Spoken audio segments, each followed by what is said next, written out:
are saying that Donald Trump is showing signs of narcissism, which, by the way, one of the symptoms is preoccupied with the fantasies of unlimited power, success, and brilliance.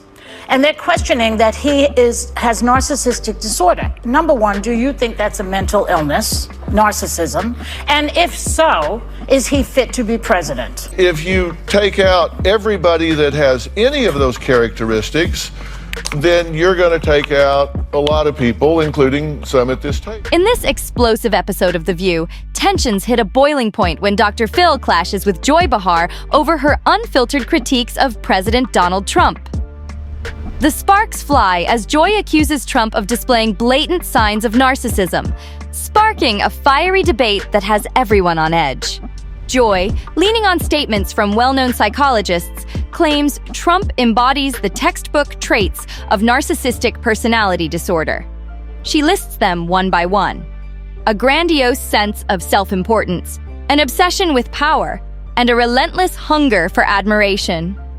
Her remarks set the stage for a heated back and forth, with the room practically crackling with intensity. But Dr. Phil isn't one to shy away from a challenge. Jumping in with his signature calm yet commanding demeanor, he counters Joy's claims with a more measured perspective.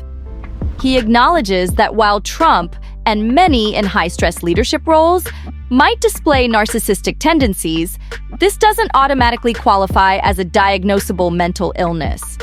Do y'all need a minute? No, that's all right. No, she's got to ask you this question. Yeah, I She's got to been answer burning. this because though they can't diagnos anybody, from afar, somebody they haven't examined, doctors, therapists, a lot of respected psychologists out there, really big names, are saying that Donald Trump is showing signs of narcissism, which, by the way, one of the symptoms is preoccupied with the fantasies of unlimited power, success, and brilliance.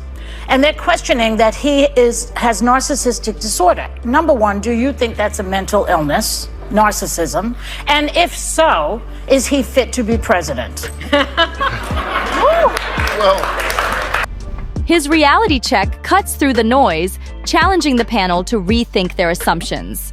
As the debate heats up, the conversation expands into murkier waters: media bias and political double standards. Dr. Phil takes a bold stand, pointing out the dangers of labeling political figures with psychological disorders based solely on their behavior. His insights momentarily leave the panel in stunned silence, an unexpected pause in an otherwise fiery exchange. Joy, always ready to stir the pot, refuses to back down. She doubles down on her assertions, insisting that Trump's traits go far beyond mere personality quirks. With a smirk, she confidently says, "It's not just me. Psychologists everywhere are saying this." The result? A riveting, no-holds-barred debate that keeps audiences glued to their screens. Joy Behar doesn't hold back, questioning whether Trump's behavior makes him mentally unfit to serve as president. She boldly ties his public actions to the clinical definition of narcissism, painting a controversial picture of his psyche. But Dr. Phil steps in with a cooler head, offering a much-needed counterpoint. Calm and composed, Dr. Phil dismantles Behar's assumptions by diving into the facts. He references the DSM-5, the Diagnostic and Statistical Manual of Mental Disorders, and highlights that narcissism is a precise clinical diagnosis, not just a term to throw around. For someone to meet the criteria, he explains, their behavior must check several specific boxes. Dr. Phil emphasizes that while leaders like Trump might display narcissistic traits due to the sheer stress and scrutiny of their positions, it doesn't necessarily mean they have a diagnosable condition. He urges the panel to tread carefully, warning against making clinical judgments based solely on public personas. Behaviors like a lack of empathy or struggling to see others' perspectives might align with narcissistic tendencies, he notes, but they don't automatically signal mental illness. sir, that's a compound question, and I object. But, people talk about narcissism, but they don't really know what it means. So I brought a list from the DSM-5 about what narcissism really is, because if I asked people to stand up and define it, they wouldn't know. All right. And let's just take a vote. One has a grandiose sense of self-importance. Check. Check. Okay. Next. 2, is preoccupied with fantasies of success, power, or brilliance, which you said. Check. Okay. 3, believes that he or she is special or unique. Check. Can only be understood by special people. 4, Ivanka. requires excessive admiration. Oh, check. Has a sense of entitlement, which means is very thin-skinned. If you're Oh, entitled- check. is interpersonally exploitive. Oh, yeah. Check. Lacks empathy. Has the inability to stand in. The conversation takes a sharper turn when Dr. Phil calls out Behar for being overly emotional and, in his words, selectively critical. While she's laser-focused on Trump's supposed narcissism, Dr. Phil argues, she conveniently overlooks any cognitive concerns surrounding President Biden. He suggests her judgment is clouded by personal bias, making her critique of Trump less credible. The tension in the room skyrockets as Dr. Phil's pointed remarks leave Behar visibly flustered. The audience can't help but feel the electricity in the air as the panel's fiery exchange teeters on the edge of a full-blown showdown. Joy Behar sharpens her critique by applying the criteria for narcissism exclusively to Donald Trump, while conveniently sidestepping how it might also apply to other political figures, especially those she openly supports. The panel's selective outrage becomes glaring, but things take a shocking turn when Dr. Phil throws a curveball no one saw coming. Dr. Phil boldly suggests that the panelists themselves might exhibit the same narcissistic traits they criticize in Trump.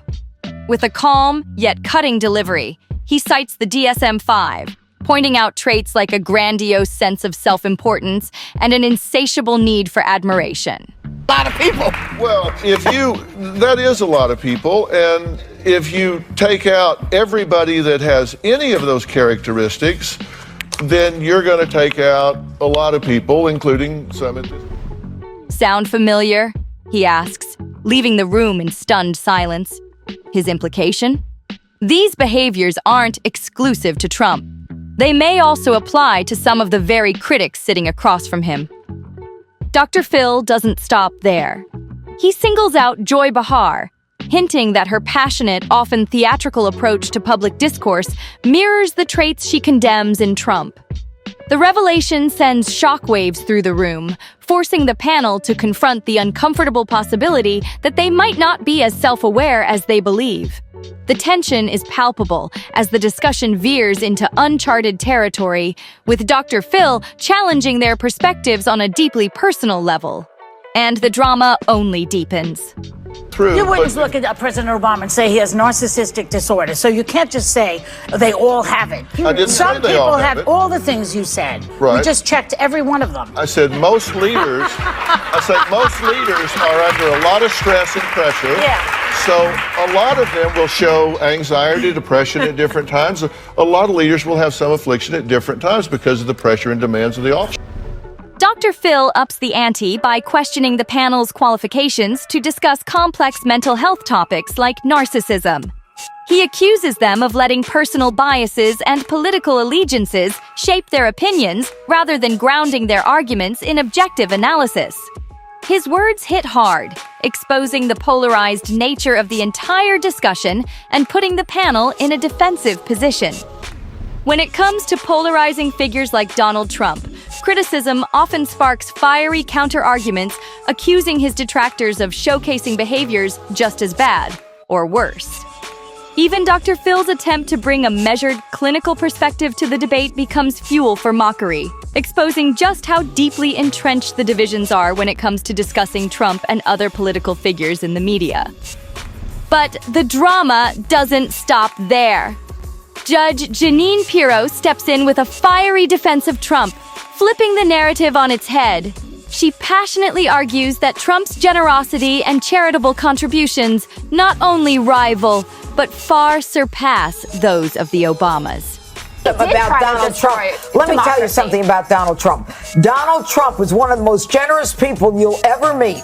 He does all kinds of things that people have no idea about. And by the way, if he were selfish, he'd take his money and tell all of us to go F ourselves. Well, based upon the way this country has treated him. This guy got shot. About him Don't saying tell me. Jews? "The man has done more behind the scenes than people care to admit," she declares. Judge Janine highlights Trump's personal acts of kindness and philanthropy, claiming that his contributions often happen quietly, away from the spotlight. This, she argues, stands in stark contrast to the carefully curated image of generosity surrounding the Obamas. She accuses the media and Democrats of deliberately spinning a one-sided narrative, portraying Trump as self-serving while ignoring the selfless side of his story. Her bold claims add another explosive layer to the conversation, igniting a new round of passionate debate. As the episode concludes, the panel remains divided, but one thing is crystal clear. The debate surrounding Trump's behavior, his media portrayal, and the broader political landscape is nowhere near resolution. Dr. Phil's clinical perspective has shaken the room, leaving viewers questioning their own biases and challenging the panel to rethink their arguments. What do you think about today's intense showdown? Do you side with Dr. Phil's level-headed take, or are you Team Behar all the way? Let us know your thoughts in the comments. This is one debate you can't afford to sit out. If you enjoyed this breakdown of the fiery clash, don't forget to like, subscribe, and turn on notifications so you never miss the next episode of Unfiltered Drama.